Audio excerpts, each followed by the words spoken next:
हम लोग अभिभावकों पे पढ़ाने मजबूरी बच्चों को पढ़ाना है। जब बच्चों को हम प्राइवेट स्कूल में अच्छी शिक्षा दिलाने की कोशिश करते हैं तो सबसे पहले तो फीस, सरकार ने फीस तय कर दी, लेकिन उसमें भी फिर इन्होंने चोर रास्ते निकाल रखे हैं, क्योंकि कानून में कहीं ना कहीं कुछ कमी थी। एक गार्जियन एक बच्चे पर कम से कम तो 30 से 35 हज़ार रुपये का स्टॉक सबसे पहला खर्चा है। बाद में टेस्टों के नाम से, एग्ज़ाम के नाम से ये भी भारी भरकम, कभी 600 रुपये मांग रहे, कभी 800 रुपये मांग रहे। एक बच्चे की टेस्ट करवाते जिसमें 600 रुपये लेते हैं। क्या एक बच्चे की एक पन्ने की कॉपी होती है जिसमें 600 रुपये का खर्चा आता है?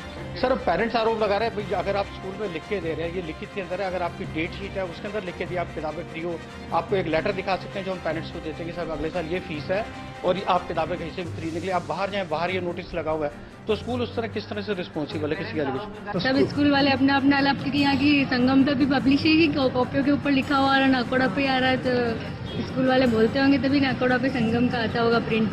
आपस में मिलीभगत करके और अभिभावकों को बेवकूफ़ बना करके इस तरीके से लूटमार करते हैं, जिसमें स्कूल वालों की मिलाभगती और कमीशन तय रहती है। एनसीईआरटी का अगर आप रिकॉर्ड देखें तो आज की तारीख में 75 रुपए की किताब आती है, उसको 450 रुपए 500 रुपए के एवरेज में बेचा जाता है। जितनी भी प्राइवेट संस्थाएं हैं, कई लोगों ने उनको कॉमर्शियल बना रखा है, उनको इनकम का सोर्स बना रखा है, जो गलत है। शिक्षा विभाग या शिक्षा क्षेत्र में यदि कोई काम करता है, प्राइवेट स्कूल चलाता है, तो उसको थोड़ा बहुत लाभ मिले या न भी मिले तो भी संतोष करके आदमी को सेवा की भावना से स्कूलें चलानी चाहिए। विधानसभा में सरकार के मुख्य सचेतक कालूराम गुर्जर साहब मान रहे हैं कि हाँ, मुनाफाखोरी होती है, स्कूलों ने धंधा बना लिया है, लेकिन लगाम क्यों नहीं कसी जाती, इनकी क्या मजबूरी है? बात करें उससे पहले दो कॉलर्स हैं। कृष्णा कौरानी जी जयपुर से और राजेंद्र चौरडिया जी हमारे साथ अजमेर से हैं। कृष्णा जी नमस्कार। पारिक साहब, पहले तो आपको बहुत बहुत धन्यवाद दूंगा, क्योंकि मैं खुद, मेरे को सुनना पड़ेगा पारिक साहब, मैं खुद इस चीज से इस टाइम बहुत परेशान हूँ जी। पारिक साहब, मेरे बेटे का अभी तक मैंने एडमिशन नहीं करवाया। आज तारीख हो गई 10। मैं स्कूलों के धक्के खा खा के परेशान हो गया। VSI एक स्कूल है मेरे घर के पास में, उस स्कूल की फीस ही पहली कक्षा की उन्होंने 30,000 रुपए बताई है पारिक साहब जी। उसके बाद में दूसरे स्कूल में गया हूँ, उस स्कूल के अंदर करीब 28,000 रुपए फीस बताई है पहली कक्षा की। मैंने उनसे जब बात हुई, उन्होंने किताबें ड्रेसें तो अवेलेबल कर रखी है, वहीं से खरीदनी पड़ेगी। उसके बाद में 24,000 कुछ रुपए तो सिर्फ फीस ही फीस मांग रहे हैं। भाई साहब, इसमें तो सरकार का ही भला होगा, गरीबों का तो भला होने तो रहा। मैं बात करूंगा। धन्यवाद जुड़ने के लिए। राजेंद्र जी नमस्कार। नमस्कार जी। सरकार कितना ही अंकुश लगाने के उसके बावजूद भी वो निरंकुश काम करते हैं, क्योंकि प्राइवेट स्कूल हैं। अंकुश की बात की जा रही है, नियम कायदे ला रहे हैं, कमेटियां बन रही है। मनीष पारिक साहब, फिर से आपका रुख करना चाहता हूं। चैलेंज किया जा रहा है, अभी ब्रेक में मेरी बात हो रही थी शैलेश जी से, जिसके मुताबिक आपका महाराष्ट्र पैटर्न अब स्टे आ जाएगा, क्योंकि महाराष्ट्र में भी ये ठीक से टिक नहीं पाया। ऐसे हालात में क्या अभिभावकों को मजाक बना दिया है सरकारों ने? नहीं अश्विनी जी, किसी ना किसी पैटर्न पर तो भरोसा करना ही पड़ेगा। सबसे बड़ी बात ये भी है कि जो बात जिस नियम को, जिस कमेटी को, जिस पैटर्न को महाराष्ट्र के आधार पर आप लेके आते हैं, उसी महाराष्ट्र में स्टे कर दिया गया। राजस्थान में कैसे टिकेगा? नहीं, वो तो अब आप वकील हैं, मुझे ही समझा बात है। मैं आपको इसलिए कह रहा हूं कि जो बेटर ऑप्शन उपलब्ध होता है सरकार उस पर काम करती है। पहली बात ये थी कि जो लोगों की शिकायत है, जो अभिभावक फीस देने वाले हैं, अगर उन लोगों के नुमाइंदे फीस कमेटी में बैठा दिए जाएं तो सबसे जेन्युइन डिसीजन होंगे। ये विचार करके इस चीज को अडॉप्ट किया। शैलेश जी, मेरे हिसाब से विधिक राय दे देंगे, आप दोनों वकील हैं, इस बात को कानून की नजर से समझ पाएंगे। कानून की नजर से ये है कि इसमें कोई फीस ऐड की जरूरत ही नहीं। मैं पहले भी कहा था इस बात के लिए, अभिभावक अगर 1 लाख रुपए महीना, माफी चाहूंगा बीच में इंटरप्ट कर रहा हूं, क्या वजह है कि महाराष्ट्र में स्टे हुआ, राजस्थान कोर्ट में चैलेंज हुआ? महाराष्ट्र में इसलिए स्टे हुआ कि इसमें अभिभावक स्कूल की ऑटोनॉमी पे हिट हो रहा है। सुप्रीम कोर्ट ने 2010 में ही फैसला दे दिया था कि स्कूल एक संवैधानिक संस्था द्वारा चलाई जाती है, संविधान के तहत बनी हुई संस्था के द्वारा चलाई जाती है और उसकी ऑटोनॉमी है जी। वो डिसाइड करती है मुझे फीस 50,000 रखना है, 1 लाख रुपए रखना है, 2 लाख रुपए रखना है। हम ये कहते हैं कि अगर 2 लाख रुपए भी फीस है और स्कूल वाला वो बच्चे के विकास पे खर्च कर रहा है, वो 2 लाख रुपए अपने घर लेके नहीं जा रहा, तो वो मुनाफा नहीं कमा रहा है। वो फीस होगी, पेरेंट्स अपने मर्जी से जाके एडमिशन लेते हैं स्कूल के अंदर। वो 50,000 फीस हो तो भी एडमिशन लेते हैं, 10,000 फीस हो तो अपनी मर्जी से लेते हैं, लेकिन वो जो 10,000 रुपए हैं वो बच्चे के अगर विकास में लग रहे हैं तो आपको कोई कष्ट नहीं होना चाहिए, क्योंकि निजी स्कूल में जाने के बाद हम सभी एक और कॉलर है के लिए यही देखने के लिए जो फीस निर्धारण समिति है उसमें अभिभावकों को जोड़ दिया जाए। सबसे बड़ी बात यह है कि वही लोग हैं जो अपने, जैसे पेरेंट टीचर्स मीटिंग होती है, पीटीएम होती है, उसमें अभिभावक और टीचर मिलकर बच्चे के विकास के बारे में, अध्ययन के बारे में बात करते हैं। अगर फीस निर्धारण के बारे में भी कुछ अभिभावकों के नुमाइंदे बैठकर ये तय करेंगे तो इससे अच्छा कुछ नहीं। चलिए, स्कूलों का क्या नजरिया है? बात की गई, लेकिन ये पक्की बात है कि इसकी इम्प्लीमेंटेशन, अभिभावक और स्कूल दोनों का क्या नजरिया है इस बारे में? सलाह मशविरा करते हैं। अभिभावक को आपने निर्णय लेने का अधिकार दे दिया जी। अभिभावक का काम है। आ रहा हूं कृष्ण मित्तल साहब, आ रहा हूं आपके पास में, आ रहा हूं। जैसे कि कंज्यूमर कोर्ट में एक कंज्यूमर का प्रतिनिधि होता है, एक औद्योगिक घराना का प्रतिनिधि होता है, तो इसीलिए होते हैं कंज्यूमर कोर्ट में। आप कहेंगे फैसला करने वाला व्यक्ति आपने बैठा दिया है जो खुद कंज्यूमर। चलिए कृष्ण मित्तल जी, आपके पास आऊं उससे पहले अशोक पंडित जी अजमेर से, खालिद कुरैशी साहब बीकानेर से हमारे साथ हैं। खालिद साहब नमस्कार। सर नमस्कार। बताएं क्या कहना चाहते हैं? प्राइवेट स्कूलों की मसले इसलिए बढ़ती है क्योंकि जो सरकारी स्कूलों में सुविधाएं नहीं मिलती। अगर सरकार को सुविधाएं दी जाती है तो उनको मतलब जो उनके इंचार्ज है, मंत्री है या फिर टीचर। चलिए ये पहलू है, लेकिन फिलहाल जो फीस है उसको लेकर बात करना चाहूंगा। पंडित साहब नमस्कार। जी पारिक साहब नमस्कार। जी पारिक साहब, आज के विषय में अभिभावकों को बीच में लाना हम मेरे लिए तो ये समझ है कि ये हमारे लिए मूर्खता का विषय है, क्योंकि अभिभावक का बेचारे का कोई रोल नहीं है स्कूल में।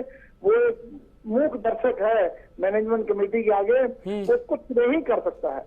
मैं आपको एक एग्जांपल दूंगा। अजमेर ग्रामीण स्कूलों की एक स्कूल है जिसकी टीचर्स को मैनेजमेंट चेक देते हैं पेमेंट के लिए उनकी मंथली, और उन चेकों को कैश करने से पहले उनसे पहले उतने ही पैसे जो लिए हुए हैं वो ले लेते हैं और उनको वही निम्न राशि दी जाती है।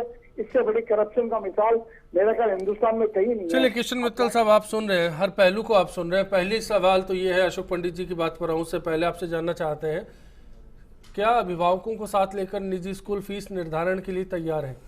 देखिए, स्कूलों की जो कमेटी होती है उसके अंदर शुरू से ही और एक अभिभावक प्रतिनिधि होता है।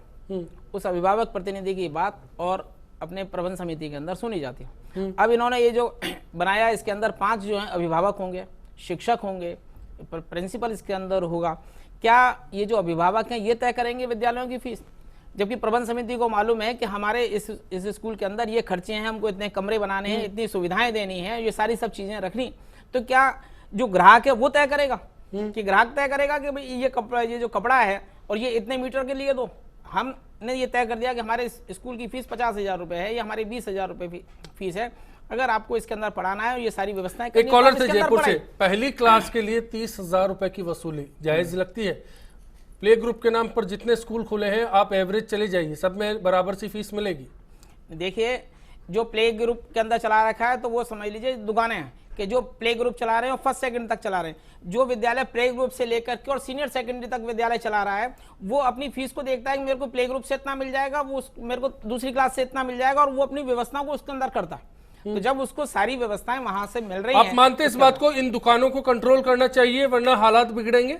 नहीं, ये बात सही है, विश्वास बिगड़ रहा है स्कूलों को जो फीस है बहुत से इसके अंदर और व्यापारी वर्ग इसके अंदर घुस गया इस विद्यालयों को चलाने के लिए। उन्होंने एक विद्यालयों को सेट कर दिया। कौन है कृष्ण मित्तल साहब, कौन है वो व्यापारी? स्कूल संचालक बन चुके हैं आज। ज्योति जी, क्या कारण है कि ये व्यापारी स्कूल संचालक बन चुके हैं और आज जो गुरु शिष्य का रिश्ता है वो कस्टमर और बिजनेसमैन वाला बन चुका है? मैं बिल्कुल अभी जो चर्चा सुन रही थी उस पर मैं बिल्कुल इसी बात पर आ रही थी जो आपने कह दी वो बात, कि हम अभी जैसे मनीष पारिक जी ने भी कहा कि कंज्यूमर और औद्योगिक घराना क्षेत्र, एक तरफ ग्राहक है, एक तरफ देने वाला है, प्रोडक्ट है। आप प्रोडक्ट नहीं बेच रहे हैं यहाँ पर कोई आप, बल्कि आप प्रोडक्टिविटी खड़ी कर रहे हैं। मतलब आप वो बच्चे बना रहे हैं जो आगे आने वाले समय में देश को का भविष्य निर्धारित करते हैं, और ऐसे में उसको बिल्कुल कॉमर्शियलाइज तरीके से सोचना ही अपने आप में बहुत ज्यादा गलत बात है।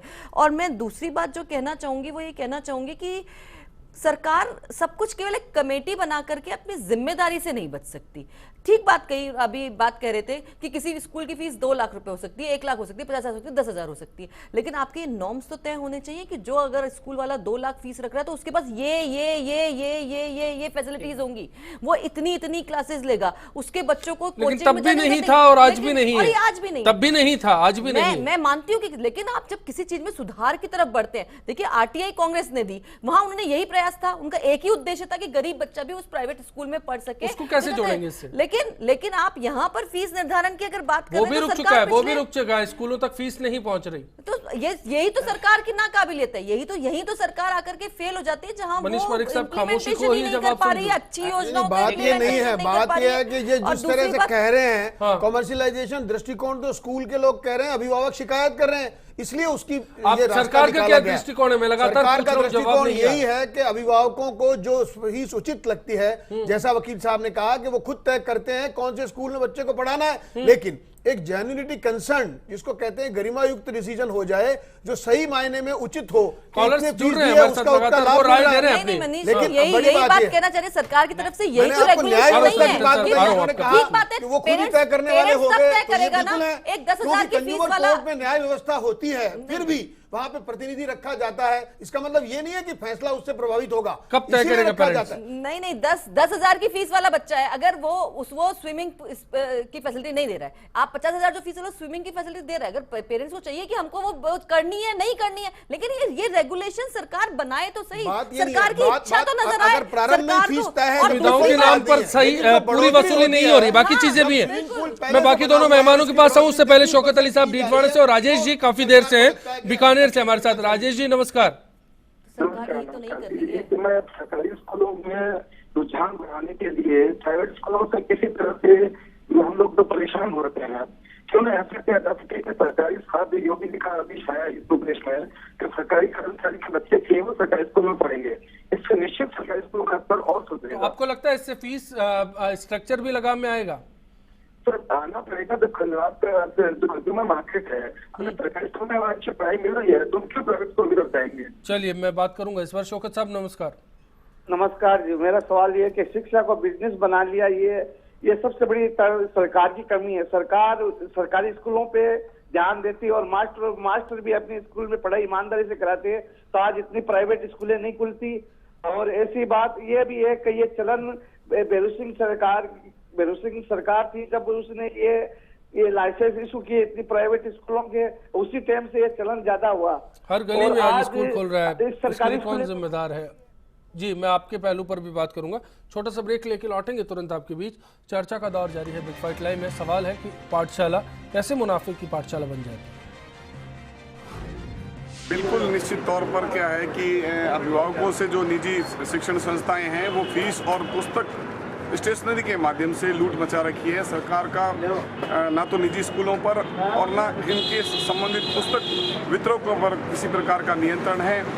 ये बड़ा सरासर अन्याय है। आज की डेट में देखा जाता है प्राइवेट स्कूल्स अपनी दुकानदारी खोल के बैठे हुए हैं और हर स्कूल अपनी मनमानी चलता है, अलग अलग स्ट्रक्चर्स बना रखी हैं उन्होंने, किसी के नाम पर ठगी, कभी किसी के नाम पर ठगी। सरासर गलत है, अभिभावकों से अन्याय हो रहा है, बच्चों की मजबूरी में फ़ायदा उठा रहे हैं। अभिभावकों को अपने प्रेशर में लेने के लिए बच्चों को ये एडमिशन कराना पड़ रहा है।